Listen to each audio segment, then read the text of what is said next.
युवा विकास कल्याणकारी सेवाभावी संस्थेच्या वतीने शिवजन्मोत्सव उत्साहात साजरा।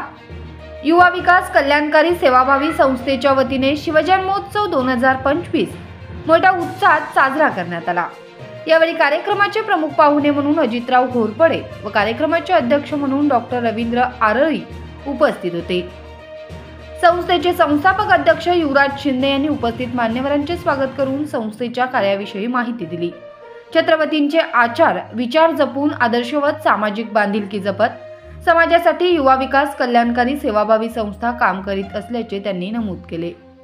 यावेळी सांगली भूषण पुरस्कार देऊन कर्मवीर पतसंस्थेचे चेअरमन रावसाहेब पाटील, क्रेझी आईस्क्रीमचे संस्थापक महेश पाटील, पाटबंधारे विभागातील अधिकारी ज्योती देवकर, रावसाहेब खोजगे, मेजर सतीश पाटील, एबीपी माझाचे सांगली प्रतिनिधी कुलदीप माने, स्वच्छता दूत राकेश दडनावर यांना मान्यवरांच्या हस्ते सन्मानित करण्यात आले। तसेच मान्यवरांच्या हस्ते आपुलकीचा कट्टा संचलित सांगलीच्या परिवर्तनाची नवी दिशा या स्मरणिकेचे प्रकाशनही करण्यात आले। शाहीर देवानंद माळी यांच्या पोवाड्याने कार्यक्रमास रंगत आणली। शेवटी स्नेहभोजनाने कार्यक्रमाची सांगता झाली। संस्थेच्या सचिव रेखा पाटील यांनी प्रास्ताविक केले। यावेळी अमृत सूर्यवंशी, राजेंद्रसिंह पाटील, तात्यासाहेब खोत, रामहरी ठोंबरे, प्रकाश पाटील, जयंत निरगुडे, जालिंदर फारणे, राजकुमार पेडणेकर, श्रीकांत पाटील, बाळासाहेब माने, संदीप चौगुले, फखरुद्दीन भालदार, ललिता घाडगे, अमृता निरगुडे, ज्योती बुवा, सतीश जाधव, शुभम गिड्डे, अनिकेत शिंदे, उषा मदने, दीपाली सूर्यवंशी, डॉक्टर मधुरा किल्लेदार यांच्यासह हजारो शिवप्रेमी उपस्थित होते।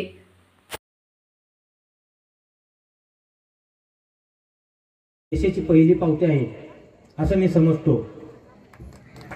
2025 ची छत्रपती शिवाजी महाराजांची जयंती साजरी करत असताना एक त्यात आनंदाची बाब म्हणजे कडणीदादांनी आता पूर्वभाग म्हणून सांगितलं, पण राज्यमंत्री असताना सरकारांनी महाराष्ट्रभर आणि सांगली जिल्ह्याच्या दुष्काळी भागाचा कलंक पुसण्याचं काम पाणीदार नेता म्हणून केलं आणि ते आम्हाला आज प्रमुख पाहुणे म्हणून लाभले।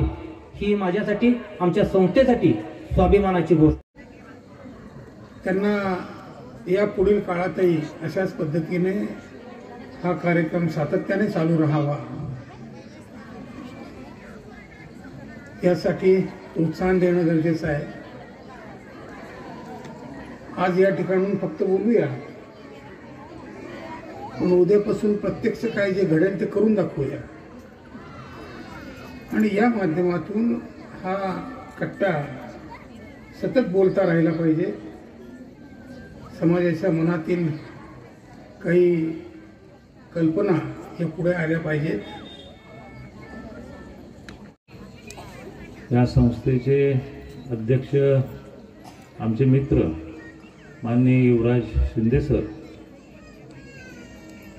जे 7 लोकांना पुरस्कार यावेळी ते देऊ इच्छितात ते सर्व सन्मानित, पुरस्कार प्राप्त उपस्थित सर्व महिला बंधू आणि भगिनींना, विशेषतः महिलांची संख्या खूप जास्त मोठ्या प्रमाणात दिसते, परंतु मराठी शब्दकोश जर पाहिला तर मराठी शब्दकोशामध्ये महिलांना दुय्यम स्थान दिलेलं आहे।